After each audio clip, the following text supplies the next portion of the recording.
You all right, Di? Yes, boss. I'm all fine, thanks. Well, your fire is burning nice. Mr. Evans? Yes? Shall we all go and get a cup of tea and a bacon sandwich? We've got to let him warm through before we do anything else. Yes. It's going to take a few hours for him to come around. And we've got to call him up as well. It's going to be a very busy day today. We'll see you a bit later, Di. Okay, Mr. Davis. Enjoy your bacon sandwich.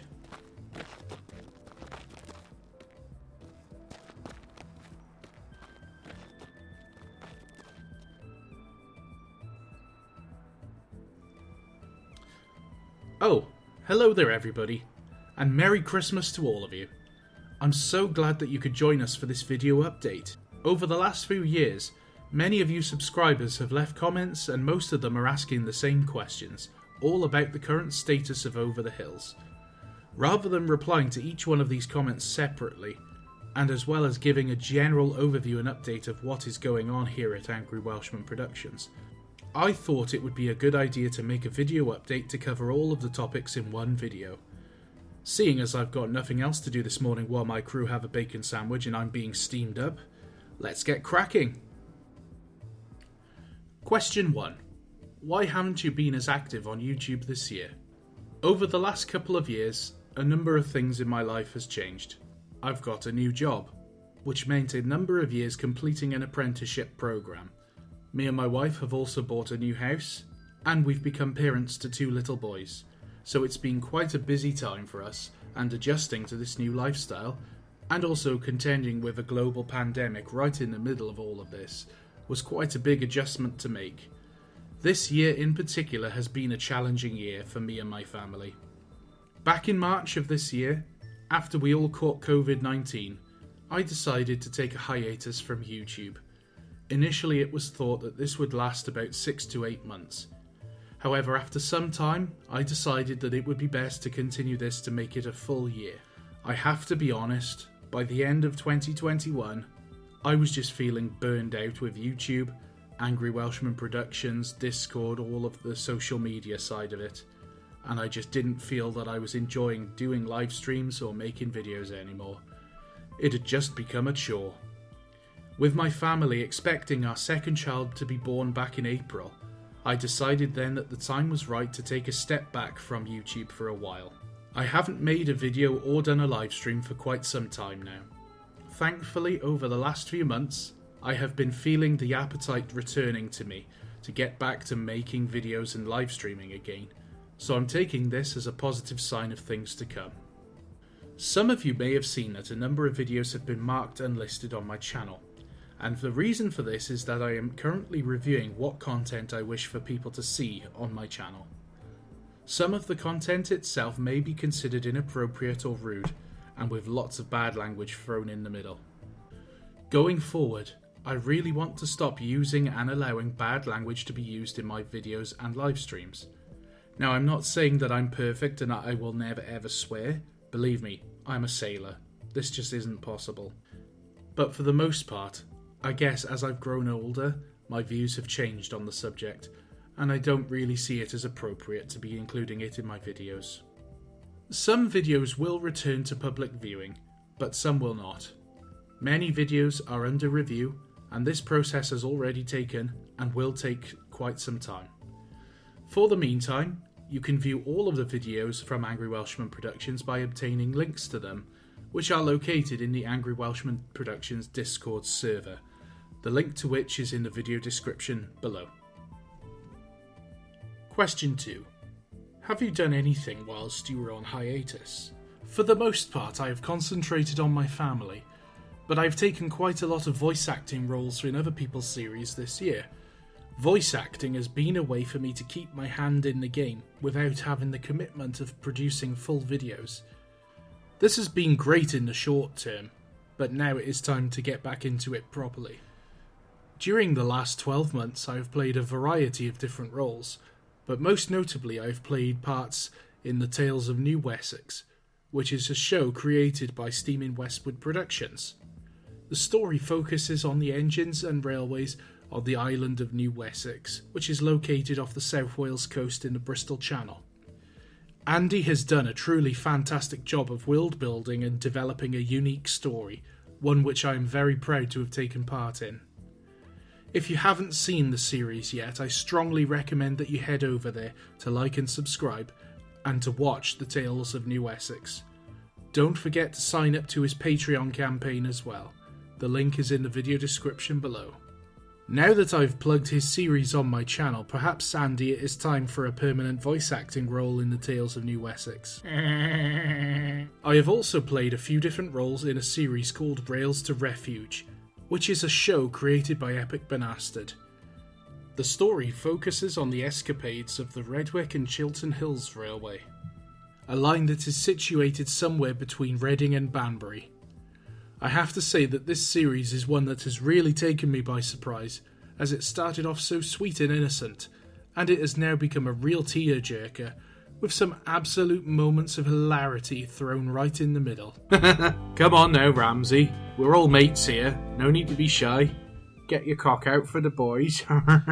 As well as Chris deciding to add my voice acting bloopers into the episode as actual lines. What about a damn fucking...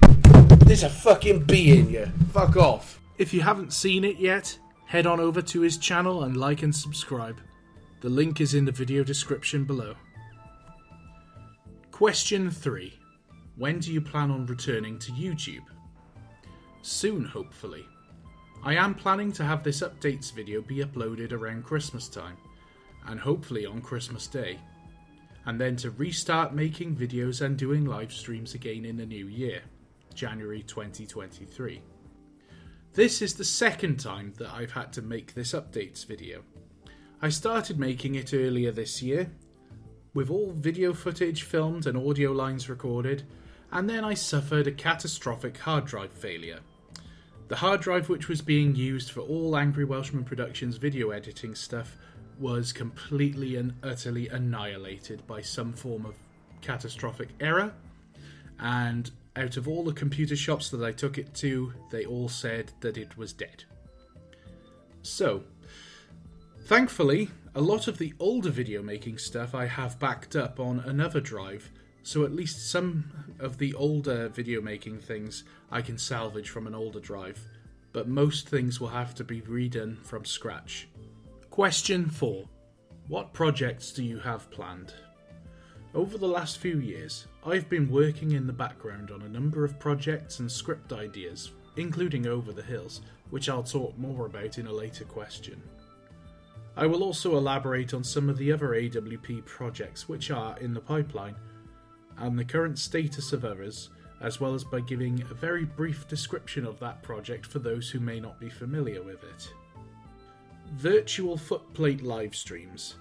Myself and Sam Steventon of Blastpipe Productions will be returning to the footplate of various locomotives to conduct virtual footplate runs on a massive selection of locomotives and routes from all over the world. It has been quite some time since we last did a footplate run, and a lot of new train simulator DLC has been released in that time. Railworks Races and Challenges.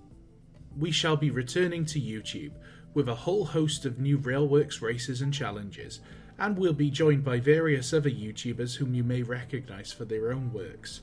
YouTubers such as Steaming Westward Productions, Epicbanastard, Dark DJ, Rail Advent, amongst others, will be featuring alongside us and Sam in Races and Challenges. Gary the Steam Engine. Gary the Steam Engine was a show created using double O-gauge models on my model railway layout. It followed the exploits of Gary, a 9F locomotive that lived at Newport Sheds in South Wales. The series was very rude and crude, and really just had no story whatsoever. At the time, there were only a small number of people on YouTube who were exploring this new medium, and it was incredibly silly. In total, only 6 episodes were made, followed by a movie. It was all just terrible, looking back on those days. I had originally planned to reboot this series using Train Simulator. However, over the course of time, I've just lost interest in this project, and I now feel, in today's world, it just wouldn't work. It was a product of its time, and it just wouldn't fit in with what I am trying to achieve these days. And so from an Angry Welshman Productions perspective, Gary the Steam Engine is done for good. However, it must be noted that Thomas Dibdin of Dark DJ Productions has plans to reboot the show on his channel. He has already made one pilot episode, which was a somewhat similar remake to the original episode, which was made back in 2006. So be sure to check his channel and see if it comes to anything. Bill and Ted. Bill and Ted was a small show which I created back in 2012, and really was nothing more than me goofing around with a silly idea that two pannier tank engines bought a Union Pacific big boy from eBay. I had planned an entire series of episodes where the two engines got themselves into financial trouble and then in trouble with a local gangster before running away and finding themselves in America, trying to take Big Boy back to his family. Whilst the show itself was crude and silly, it proved to be invaluable in terms of the experience which was gained by making it, and really marked the boundary between the old style of Angry Welshman Productions, which was Resicus Productions as it was since 2006, and the new era. It was during the filming of Bill and Ted where I made the transition to using Sony Vegas Pro, which really improved video making. It even marked the first time that I really invested heavily in marketing and promoting my work publicly, with the creation of the Angry Welshman Productions Facebook group and the community which came from that. I even attempted merchandising for the first time, creating a production run of coffee mugs and keyrings in order to try and generate some income. Some of these mugs still have not been sold. It has been previously announced, but I am afraid to say that the days of Bill and Ted are over for good. Panniers are dicks. At the moment of writing this, there are no plans to continue Panniers are dicks. The Narrow Gauge Chronicles. One of the small projects which I have been working on in the background for a while now is currently known as the Narrow Gauge Chronicles. This is a working title and I have absolutely no idea what the show will be called just yet. The series will follow the exploits of a fictional narrow gauge railway in North Wales. The idea of this series is not to make anything too serious, make it very light-hearted and as outrageous as possible. This is to try and get back into the swing of making videos and practice old skills as well as learn new ones, ready for when the time comes to make the new version of Over the Hills. Callan Lan. One of the projects that I was working on in the background over the years was called Callan Lan, and this was a story based around a former Great Western pannier tank engine called Rodri, who was withdrawn from BR service and sold to the National Coal Board. I had planned this to be a 6 or 8 part limited series, but this gradually came to nothing, and as I just simply ran out of steam with the project. I am hoping to make a simplified version of this one day in the form of a storybook, for my sons maybe. Maybe one day in the future something will come of this, but as of this moment at least, the project is dead in the water. Engines of War. Some of you may have been familiar with this concept, but I began writing Engines of War as a work of fan fiction. But I intended to create this as a movie in its own right. The idea was sound and I was very enthusiastic about developing it further, but again as time wore on, I ran out of steam and the idea burned out. I am hoping one day to create a what if style trailer for this movie to give the subscribers here a chance to see what might have been. I do hope that I can do this in the near future. The Scottish Twins. Buy these things! Ah yes, the foul-mouthed Scottish engines. At this moment in time, I have no plans to do anything more with this show, but again, who knows what will happen in the next few years. Maybe. Who do you think you're talking to, you wee bastard prick, eh? Abdul the Indian Train. At the moment of writing this script, there are no plans to continue writing Abdul the Indian Train. Andy, you've got a pin. The end. Taffy the Steam Engine. At the moment of writing this, there are no plans to continue Taffy the Steam Engine. Question 5. Will Over the Hills be continuing as a series? Yes, indeed it will. The plan is to completely restart the filming of the series from scratch, and when it is ready, closer to the time, the present episodes will either be removed from YouTube or marked as unlisted. At this moment in time, there are 20 episodes planned, with each episode having a runtime of at least 1 hour in length, although this depends entirely on if I decide to end the series where it is presently planned. When the series is complete, it will be uploaded to YouTube in its entirety and scheduled for weekly release over the course of 18 weeks, with the final few episodes airing on Christmas Eve, Christmas Day, and New Year's Eve of that particular year. Are you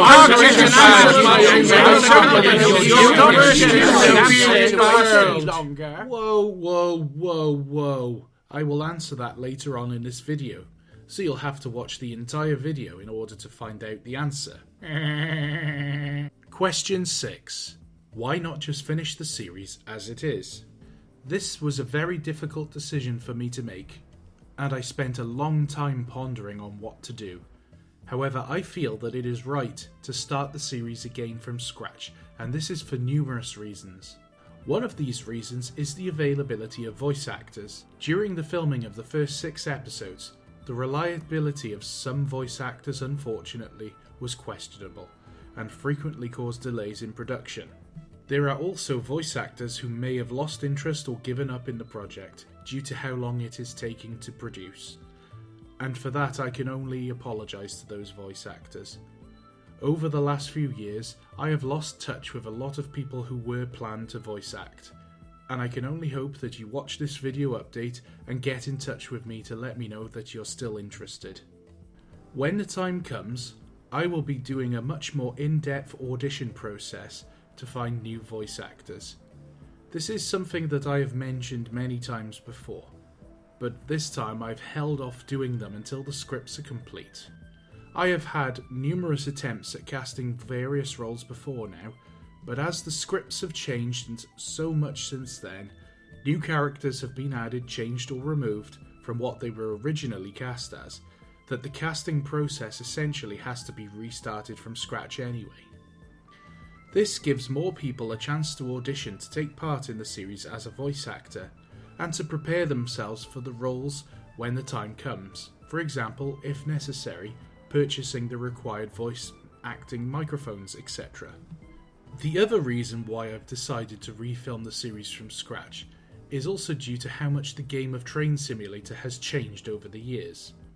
Upon looking back at old footage which was filmed back in 2013 and 2014, I have found that this footage does not match up very well to footage filmed in the present day in terms of quality, graphical settings and enhancements made possible by such programs as Railworks Enhancer Pro, and this enables a significant improvement in picture quality when shooting scenes for the series.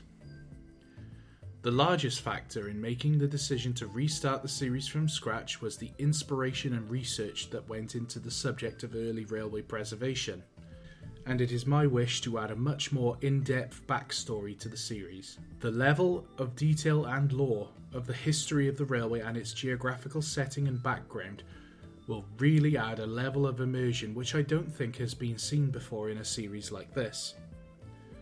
I can understand how frustrating it is to you all hearing me continuously say that Over the Hills is coming back, but not committing to a firm date on when this will be. And for this I can only apologise to you all, and thank you deeply from the bottom of my heart for your continued interest in the show. Keep watching this video until the end. Question 7. What part does Sam Stevenson play in the series now? When I first met Sam on the Keighley and Worth Valley Railway back in 2019, I was very surprised by how much interest that he had in developing the series further and helping out with the research. On my visit to the Keighley and Worth Valley Railway, we visited the railway bookshop that is located at the Museum of Rail Travel, which is part of the Vintage Carriages Trust at Incrow, which I have to say is a treasure trove of documentation relating to railway history. From this visit, I purchased many documents from the late 1960s and early 1970s, which helped to give a good understanding of the issues that were faced by early railway preservationists of the Keighley and Worth Valley Railway, as well as other lines such as the Severn Valley Railway and the Bluebell Railway. These documents in turn inspired me to keep digging further and expand my knowledge and understanding into that time period. Since this visit to the Keighley and Worth Valley Railway, I have bought a whole library of books and research materials which have been pivotal in providing an insight into the time period in which Over the Hills is based. As this research continued, it became clear to me and Sam that a story of simply having a bunch of lads start a steam railway just simply wasn't going to cut it in terms of historical accuracy. We realised very early on that we had to set the scene of the local area and give it its own entire history, as well as relate to events which happened within the time frame that the series is based in. This has been a very exciting thing for me to work on, and has resulted in committing many hours to researching local history to enhance the depth of the Over the Hills universe. The level of detail which has been created now makes Llandeardog feel like a place that you could really go and visit, rather than just be a fictional town in a series on YouTube.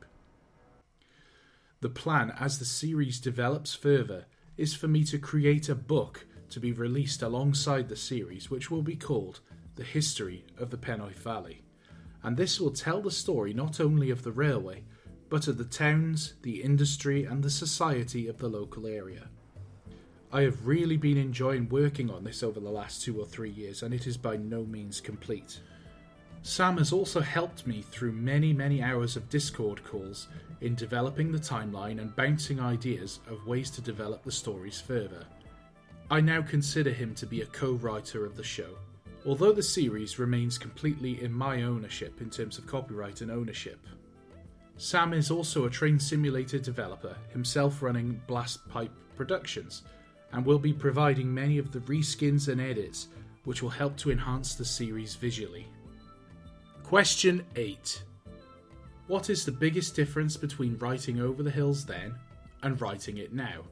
Be that story, history, scene building, etc. When I wrote and filmed the original series, I was working at sea on my first ever ship back in 2009. In just 4 months, I wrote, filmed and edited 15 episodes. However, it has to be said that there was virtually no research done with these scripts, which is something that I look back on and think that I should have done better. At the time, whilst working at sea, internet access was very expensive and therefore would have only been used to send and receive emails home to my family or to use social media, rather than spending time researching projects like this. Whilst they were enjoyable to write, there were numerous discrepancies which crept into the storyline, which effectively meant that they didn't work from a historical perspective. As those of you who have seen the original episodes of Over the Hills know, most of the episodes were basically Thomas stories that had been crafted into my own universe. Whilst these were enjoyable to write, it wasn't original. Since then, my own script writing techniques have changed significantly, and a lot more time is put into research. And what I am finding is that when the research is done thoroughly, then you have all the puzzle pieces ready to make an interesting story come together from that. When comparing the latest scripts of Over the Hills with the original episodes, I have to say that the biggest difference has to be the tone of the series. It is an awful lot darker now and really focuses on a time in railway history when steam locomotives were being withdrawn and scrapped, and railways were being closed down all around. But shining a light through all of this darkness were the early railway preservationists, and I feel that this is a story which should be told. Question 9. Are the characters going to change, or will you keep them the same or similar to what they were? All of the human characters will be renamed so as not to coincide with real-life persons who voice act in the series. Their characters and the roles which they play will for the most part remain, but they will no longer be known as Mr. Stovald or Mr. Dibdin as examples. Whilst I enjoyed doing this back in the first version of the series as a bit of a tribute to my close friends, this proved to be a little confrontational for some, and in the end, as relationships changed and sometimes broke down, this led to bad feeling about their names being used in the series. There will be many new characters introduced to the series. Some will play small parts, and others will be central to the plot. There will be a large number of new locomotive characters introduced, and I really hope that you like the characters as much as I have been enjoying doing the research and creating them. Question 10. What has been the biggest inspiration for this full reboot of Over the Hills? The ultimate goal of Over the Hills is to tell the story of early railway preservation through the eyes of a human character, Mr. Davies. The locomotive characters are humanised with their own personalities.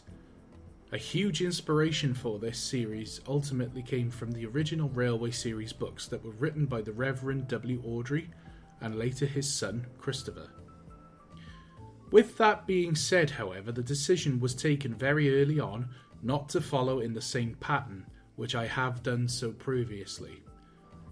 The Railway series tends to follow the exploits of a particular engine and usually tells the story from an engine's point of view. I decided very early on that I wanted to maintain a much more realistic background setting as possible throughout the series, and instead of telling the series through the engine's point of view, it would be told from the point of view of the preservationists, with locomotives almost be considered secondary characters. When researching various historical events in railway history, such as the saving of the Severn Valley Railway as a major source of reference, I really went into depth to find out what the challenges involved were, what the associated costs were, and really what were the attitudes of the people that were involved, as well as the perception of the general public at the time, as this is very different from what it is today. When I wrote the scripts originally, I very much enjoyed writing about the various events in railway preservation history. However, I did not go into very much detail about them or pay particular care about the dates when these events would have happened. The best example I can give of this is that in the current version of the show, Di is rescued from Barry Scrapyard as early as 1964. Following research into the period, this just could not have happened, as at this point Wooden Brothers of Barry were still cutting up locomotives, and only just beginning to stockpile locomotives while work cutting up wagons was so abundant for them. This is just an example of this kind of era, but there are numerous of them that were contained within the series as it is at present. Question 11. What part of this reboot has you the most excited to work on Over the Hills again? It has been really exciting for me to see the timeline of events develop, and as it did so, the inspiration for stories and my ability to create an original story within this timeline. This was a very difficult time. However, after many months of toiling and working hard on this timeline together with Sam, it proved to be very fruitful. We now have a very good timeline in place, and the stories which take place within each episode are all chronologically correct and maintain good continuity throughout the series.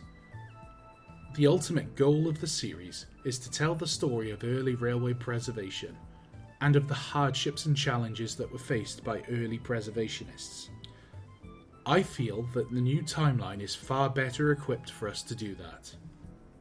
Question 12. Will the series be continuing to use faces? Yes, of course.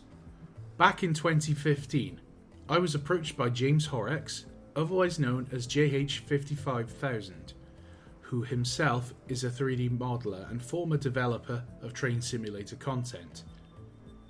He offered to make a selection of faces that could be used in Over the Hills, and after quite an extensive project, which also involved Thomas Dibden of Dark DJ Productions editing the bin files for each engine, I have since learned how to do this myself, and I can safely say that it is no easy task. In 2016, the team delivered an absolutely amazing result, and I feel that it's safe to say that the inclusion of faces has added a depth to the series which makes it unique and charming in its own right. Since the dawn of the railway age, railwaymen have often remarked about a steam locomotive's mood and its particular personality. Some locomotives have good days and others have bad, and I feel that by giving each locomotive its own face and personality, that we are able to encapsulate this established personality and visualize it in a new way. This is something that I am particularly excited to develop further as the series develops. Question 13. Will you be needing more voice actors for the series? Yes, most definitely. When the scripts are 100% complete and the show is filmed and in the post-production stage, I shall be advertising on social media for more voice actors to come forward to take part. When the time comes, there will be more in-depth instructions on how to apply, but this will not take place for some time yet. Question 14. What has been your biggest hurdle whilst recreating the series from the ground up? When I made the hard decision to reboot the series for what would be the 5th time by this point, this presented numerous challenges which would take a lot of time to work out. By far the biggest hurdle, but one which proved to be a very worthwhile challenge to overcome, was writing and planning an accurate timeline of events, both real and fictional, within the series, which the series would then follow. As many events planned during the series will coincide with real events, such as the 1968 BR steam ban as an example, and would need to be planned and written in such a way to make that event happen, and for the consequences of this event to have repercussions either immediately or very soon after within the storyline. Question 15. Will Di be reappearing as a 7F? Yes, I will be remaining a 7F. Despite all of the joking around on Facebook and Discord over the last few years, this is something that will not change.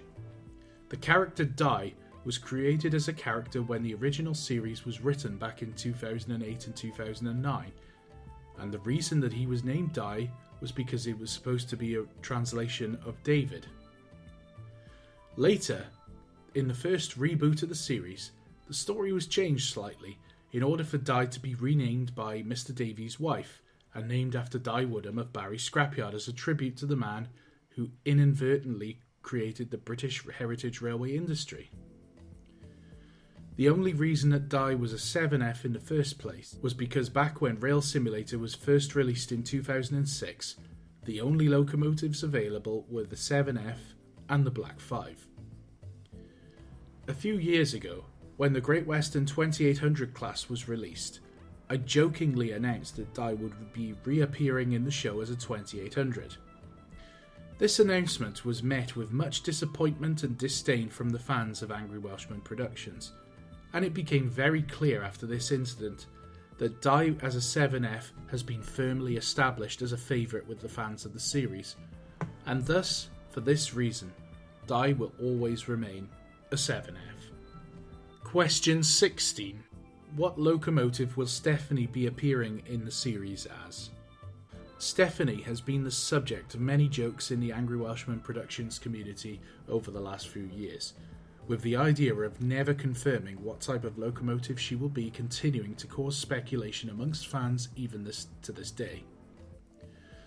The reason why I wanted to change the locomotive was simply because the default Black 5 is just such a terrible model by today's standards, and I could not stomach the idea of putting so much effort into the rest of the show only for this model to bring it back down again. However, in the last couple of years, a developer by the name of Bossman Games has created a brand new model of the Black 5, which is significantly better than the old original one. Therefore, I can confirm today that Stephanie will indeed be reappearing as a Black 5. Or will she? Question 17. Who is your favourite character to write for? At present, I have really enjoyed researching the historical background of the character the Baron of Pennoeth, who is the man who established the original Llandiadog Docks Company and the construction of the Llandiadog and Pennyog Light Railway Company in the 1840s and 50s. His background story has become significantly deeper than was anticipated, and I hope that the depth of the character will really add to the enhancement of the depth of the history of the series. Question 18. What time period will the series be running from and until?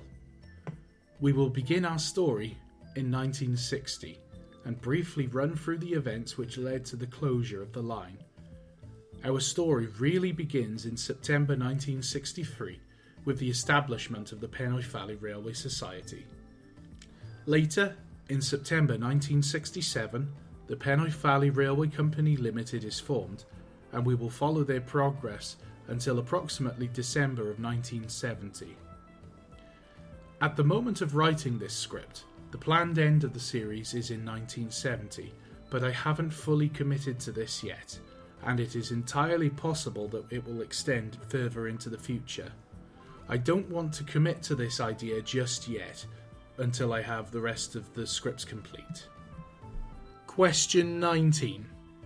Will the series be filmed entirely on the Eswaith branch, or will other locations be used for filming? Other locations will be used, such as Barry Scrapyard, Newport and Cardiff Docks, the Keighley and Worth Valley Railway, the Severn Valley Railway, and the Bluebell Railway, just to name a few. There will be plenty of other locations being used, but I don't want to spoil the surprise. Question 20. How has your perspective of the series changed, if it has at all? When I started Over the Hills back in 2009, YouTube had only been in existence for a couple of years by this point, and content creators were limited to a video runtime of 10 minutes. If I created an episode that was over 10 minutes long, then it would have to be split into 2 parts or 3 parts. This limitation severely restricted my ability to tell a decent story. Thankfully, over the years, YouTube has improved itself significantly and now allows for an unlimited video runtime. Back at this time, the rules regarding and uploading copyrighted music and content were fuzzy at best. In many of my early videos, I used pieces of music from film scores that I enjoyed, the most notable example being the introduction theme from the ITV series Sharp, in use as the intro theme for Over the Hills. Back in these times, there was no such thing as monetization as it exists today. When YouTube was taken over by Google, they sought to change the way that YouTube works and introduced advertising on virtually all videos. If you owned the copyright to the music that you used, then they would pay you a percentage of the revenue from playing the advert. But if you did not own the music, then not only would you not earn any revenue, but you could also be at risk of having your video removed from YouTube and given a copyright strike. As many of my early videos included copyrighted music, this was the reason why they were removed. I began to monetize other videos, which then included music scores from artists who had given permission for them to be used royalty-free, which means that you do not need to pay for a license to use their music. This is the format that my videos have followed ever since. Since monetizing my videos, I feel that my perspective of Over the Hills has become a much more serious one, with more thought and energy put into making it more visually appealing, as well as better in terms of quality. When comparing video shots from the 2009 version and the present version, the difference in quality is huge. Question 21. Do you believe that Over the Hills is your best and or favourite project to work on? Yes, Over the Hills is by far my best and favourite project to work on, and I think it has become my life's work. The response to it on YouTube has been far greater than it was originally anticipated. When I began Over the Hills back in 2009, it was written as a small-time project which was never really meant to go anywhere, especially as at the time my other series, Gary the Steam Engine, was supposed to be making a dramatic and celebrated return to YouTube. This didn't happen for various reasons, and the project was scrapped altogether later. After making the first episode of Over the Hills and uploading it to YouTube, there was a clear following for this series, with many people asking for more. In 2009, I went to sea for the first time on a cargo ship, and during this 4-month trip, I made 15 episodes of Over the Hills. Looking back at them, they were very poorly made and lacking in detail when compared to my more recent work. But they were well received on YouTube by fans, and from these humble beginnings came the appetite to develop it further. Following a brief time making another series called Bill and Ted, which was also well received, I used making these videos to lay the foundations for various principles on which Over the Hills would later be created in terms of video editing and script writing. Question 22. What was the inspiration to create Over the Hills?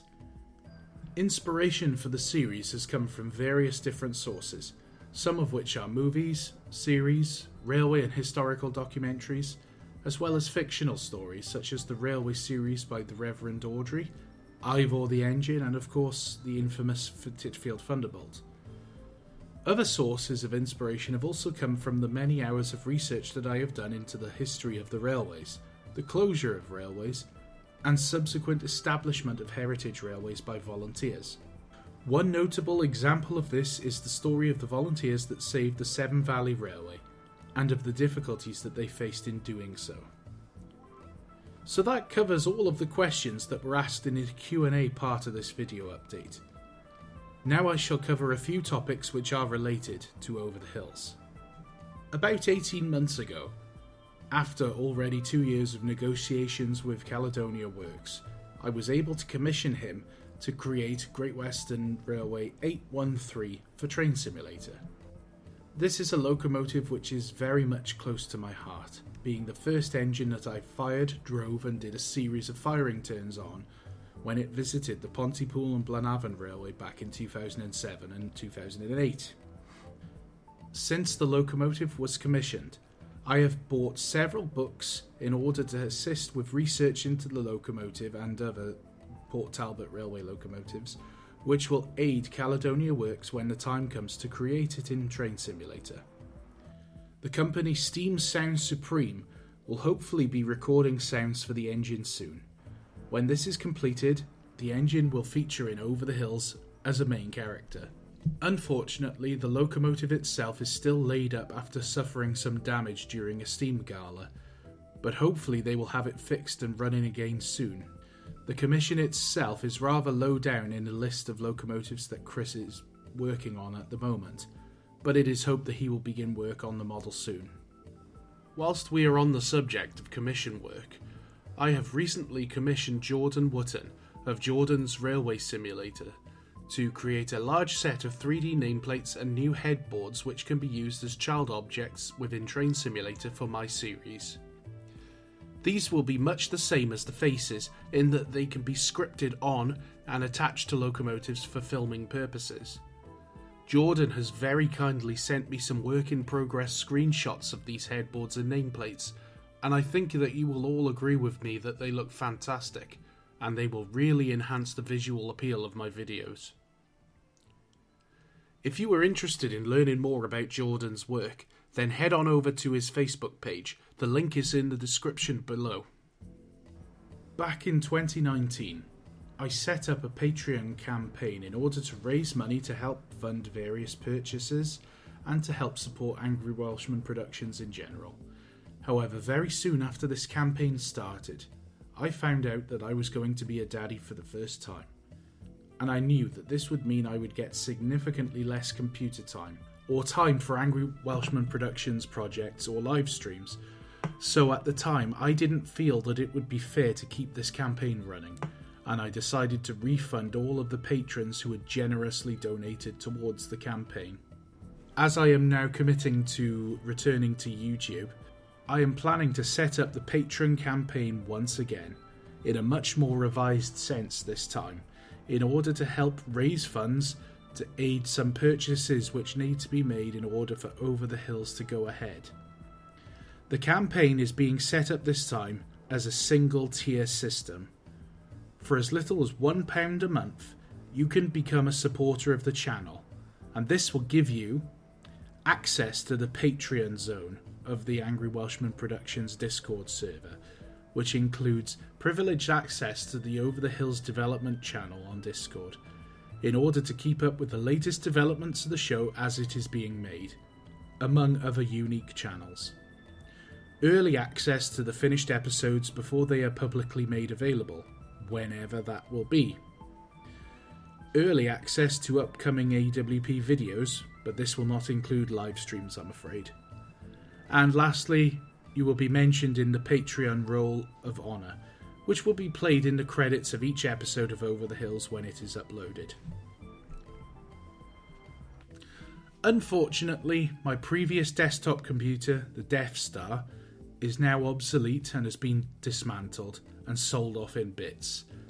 Back in 2013, when I built her, she was a state-of-the-art desktop computer, and I had hoped to get a very long period of service out of her, but alas, computer technology moves so quickly that she was very quickly surpassed by other technology. The plan now is to buy a replacement desktop computer, but one that is not aimed at being the best of the best, but a middle-of-the-range one that is able to do the job of playing Train Simulator at very good quality. Also, a number of purchases will need to be made for licenses and music compositions. You might be familiar already with the work of Riley Cornwall, who has done the music scores for Steaming Westward Productions' Tales of New Wessex series. I have approached Riley about doing the music for Over the Hills, and he is definitely interested in doing so. But obviously this will be paid commission work when the time comes, and so funds will need to be available to pay him to do so. And so, we have almost reached the end of this video update. I hope you have found it all informative, and I hope that I've answered as many questions that you've had about the series as I could. Now, I think it's fair to say that the question most viewers have been waiting for has been saved until last. When will Over the Hills be returning to YouTube? This is $1 million question, and this one has been saved until the very end for a good reason. Before I answer this, as I said earlier, when the series is completed, it will be uploaded in its entirety and scheduled for a weekly release over an 18-week period. And so, when will Over the Hills be returning to YouTube? The answer is... it isn't. It's cancelled. I'm joking. Don't go breaking any Angry Welshman Productions coffee mugs or anything. In all seriousness, and I know this isn't going to be what you guys wanted to hear this evening, I honestly can't tell you when it is coming.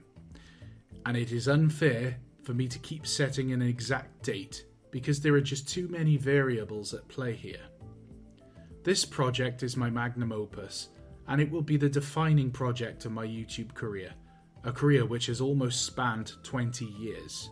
I would love nothing more than to be able to tell you it will be next year, or the next year, or the year after that, but I just cannot possibly say this and commit to it. I do understand this might not be what you wanted to hear, especially on Christmas Day, but this is how things stand right now. Well, that about wraps it up for this video update. If you have any more questions, feel free to drop them in the comments section below and I'll do my best to answer them. And remember to like and subscribe for more Angry Welshman Productions content, and please do consider becoming a Patreon.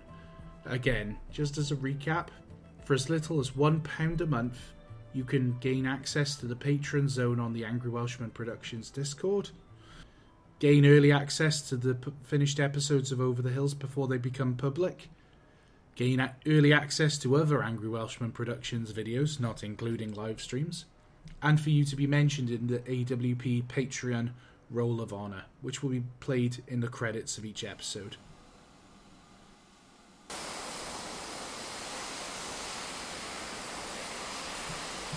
Well, that sounds like I'm in Steam now. That was fast. I'd better go and get ready for the first train. We'll see you next time.